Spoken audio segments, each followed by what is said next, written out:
I'm very thirsty. I think I'll have a drink. Go to the fridge. Oh, look, the Pepsi Max bottle's fallen out. Maybe I'm going to have a drink of Pepsi Max. I could have water, I could have juice, I could have milk. There's beer and wine. What shall I drink? Well, there's a big argument about what you should drink, isn't there? And how much you should drink and where the water should come from and what kind of water it should be. So how do you know what's going to work best for you? And here's a great place to start. If you don't drink water, you die. If you drink too much water, you die. So somewhere in between is probably a good idea. And if you're thirsty, could it be a good idea to have a drink? But there's a lot of argument about, well, you shouldn't just drink when you're thirsty, you should be drinking all the time.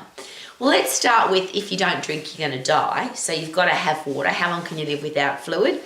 3 to 4 days at the absolute most, and there's argument about that, but you really need to get, your body's mostly made of water, so if you're dehydrated, you don't function very well. And if you've ever spoken to elite athletes that are trying to make weight and they dehydrate themselves, they don't function effectively. You lose a lot of weight when you get dehydrated, so a lot of people on diets think they're losing body fat when they're actually losing water because they're not drinking very much. None of that sounds very much fun to me. I want to enjoy my life. I want to have a stack of energy, enthusiasm, excitement for life. Does that start with water? Possibly, because you can live for quite a few weeks without food, but only a few days without water. So obviously water is more important than food. Some people live their whole life without exercise. So where does that fit in? That's an interesting question too, isn't it? So how much water do you need? And here's a better question. How do you know if your body needs water? Is I'm thirsty a good observation? I've got a dry mouth, I need to have a drink, and that could be a really good thing. But it's been suggested by the top urologists in the world, and I've had the pleasure of speaking at some conferences where the medical professionals have been only wee people, wee doctors as I call them. And I have a great song for that. Drink more water till you've got clear wheeze, drink more water till you've got clear wheeze. And I've had standing ovations from urologists who've shared with me that if you have got yellow stinky tinkle, you are dehydrated. If you've got long clear wheeze and you don't have to go very often, then your whole system's flushing out effectively. So there's a great place to start. If you go for a tinkle and it's yellow and not very much comes out, then you need to put some more fluid into your body. The argument is, does it have to be water? And the experts say no, as long as it's fluid. And remembering that we get a lot of fluid from food, and I'll use the classic example, watermelon, I fancy that, has a lot of water in it. A lot of food has a lot of water in it. And then we have drinks that we think, well, they're not hydrating me because I'm drinking coffee or drinking tea or I'm drinking juice or I'm drinking alcohol. Well, here's a really interesting thing. If you've got long clear wheeze and you don't drink water, you are hydrated. Isn't that a really interesting take note? I have quite a few people in my life who don't carry a water bottle, they don't drink water, they don't like to drink water. The quote is, do you know, Rowie, do you know what fish do in water? But they have no challenge with their hydration because they drink tea and coffee and juice and soft drink and milk and they're still getting plenty of fluid. I'm using that as an interesting thing to take note of because often mums will share with me they can't get their kids to drink water.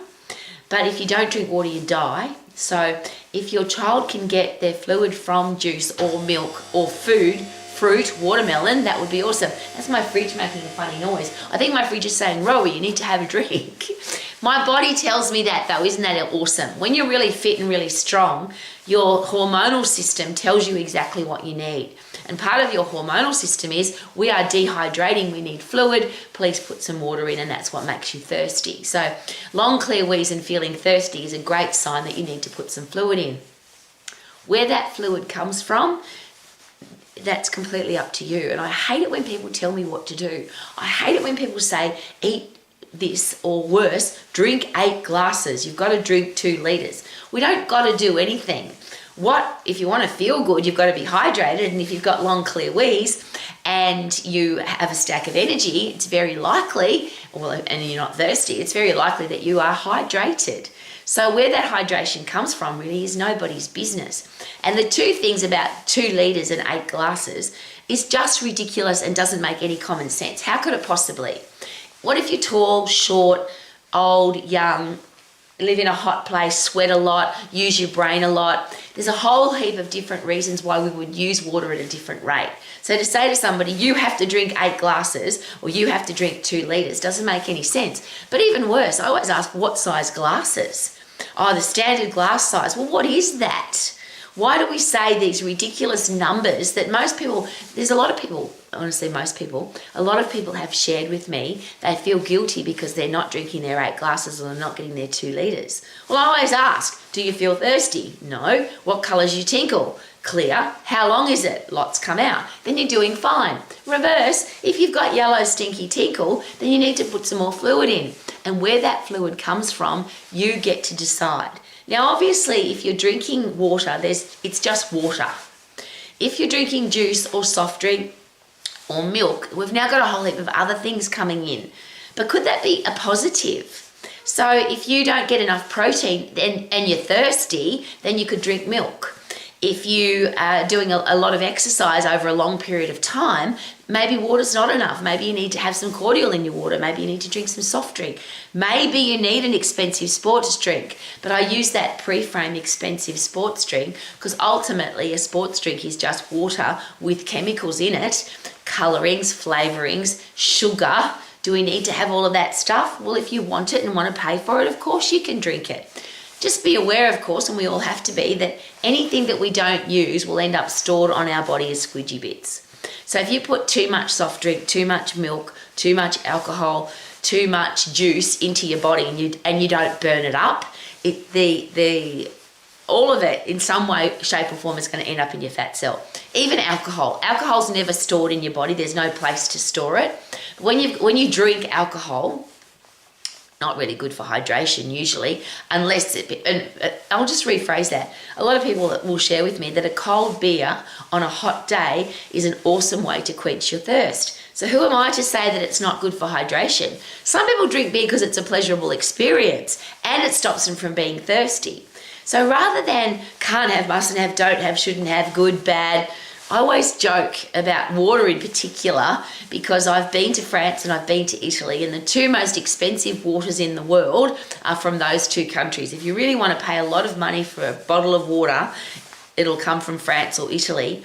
And neither of those countries are particularly clean, or their waterways are not particularly clean. So you can say, well, it comes from a spring in the Italian Alps, or it comes from a spring in the French Alps. But do you really know what's in that bottle? And there's a really interesting story for that, where a company in Australia got into big trouble because they were promoting it. They were selling beautiful spring water. But it was very expensive to transport that beautiful spring water from one state to another. So the trucks were filling up at the spring water place, emptying out a few kilometres down the road, driving across state to the bottling factory with an empty truck, so they saved money on fuel, and they would fill the truck back up with water at the local water filling station closer to the factory. In other words, it was just water out of the tap. But you were paying a lot of money for this spring water from a certain place in Australia, but it was just water out of the tap from the same place that you lived in. So do we really know what's in our water? Here's what we do know. If you have a stack of energy and you feel good and you're performing at your best and you love what you see in the mirror and you love the way your body feels to touch and you're getting the results that you want from your eating plan, your drinking plan, your exercise plan, then everything's working. If you've got yellow stinky tinkle, if you don't have a stack of energy, if you feel thirsty, if your body doesn't look and feel good, then you might need to change some things. And one of those things that you might need to change is how much water you're drinking or how much fluid you're putting into your body. But of course, it's not 8 glasses, because what size glasses, and what if you're tall, and what if you live in a hot country and you sweat a lot? It's not 2 litres, because what if you're a bigger person or a smaller person, or your body uses more water than that? There's a whole heap of things that affect our hydration. Now, the other beautiful thing about water, of course, is that it makes you look good and feel good. It's really good for your skin. Obviously, if you don't wash your skin, it starts looking and smelling pretty gross. So water's a really important part of life. So if you want to live your life to the max, you've got to have water in your life. But does it have to be 8 glasses? And does it have to be 2 litres? And does it have to come from a spring in Fiji or France? Of course, the answer is no. You can do whatever you want to, of course, and you can spend money on whatever you want. But if you can't afford expensive water, is it possible that you could just drink water out of the tap and still live your life to the max? Super duper doo, how are you? Drinking water and loving it. Woo-hoo-hoo.